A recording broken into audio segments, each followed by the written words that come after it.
Yeah, I wasn't expecting making a video this soon on this, but yeah, I think I sent her a little bit too hard, but The motor is officially cooked, boys. Brother, I was not expecting this. I was legit just driving on the highway, you know, doing regular speeds.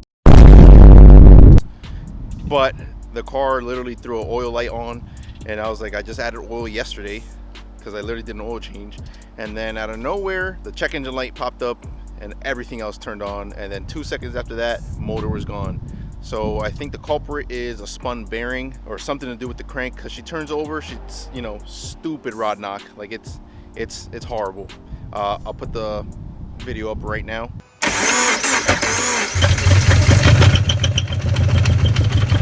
That shit off now. That sounds terrible. Yeah, you definitely spun a rod for sure. Holy shit. But yeah, as you can tell, that sounds horrendous, right? Yeah, no, I can't do anything. Car doesn't stay on for more than like 5 seconds. But anyways, we're gonna try to take the motor out, see if we could salvage it, see what we need to fix, and then if we can fix it, if not, get a whole different motor and put that bad boy back in there, for we can get our girl back on the road. So today's a new day. We basically have the engine ready to come out. Only a couple things that we have to do to remove it, which is literally just taking out the headers off the actual car, or we're gonna leave them on. I don't know what we're gonna do yet. You'll find out soon. And then just have to unbolt the transmission from the engine, and we should be able to slide this motor out. This bumper is literally just being held on by a single bolt, which is right here. So don't worry about all this being in the way. If you're doing this on your car, all this is literally gonna be completely gone. All right guys, it's time to pull this bad boy out. So got the transmission bolts off. All we need to do is disconnect the transmission from the actual motor, engine, whatever you want to call it, and then she is ready to come out.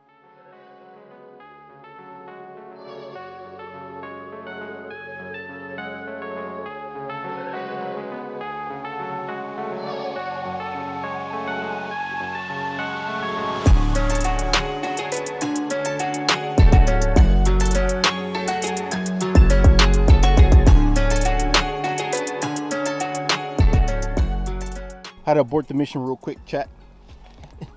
How cooked am I, boys?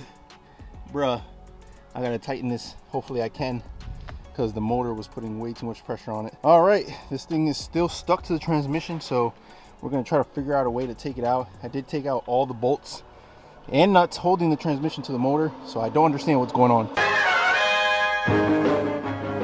We got big Teta in the building. But anyways, guys, we're gonna get this motor out now, because it's literally just stuck to the transmission. All right, it's like everything's out, but it's just stuck.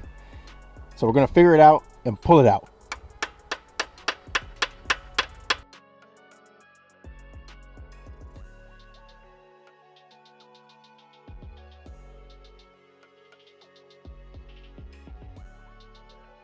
Honestly, this is the first experience I ever had with a dowel pin being that stuck.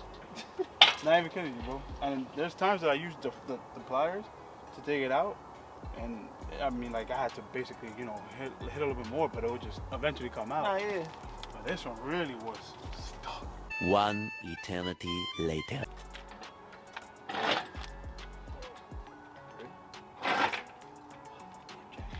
After hours of fighting with that freaking dowel pin, which is oh, it's on the actual transmission, but after hours of fighting with that dowel pin, we finally got the motor out.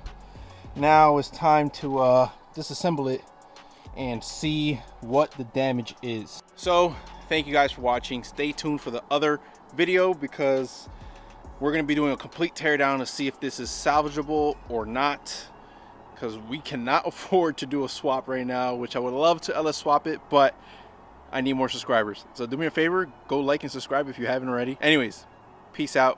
Catch you guys in the next one.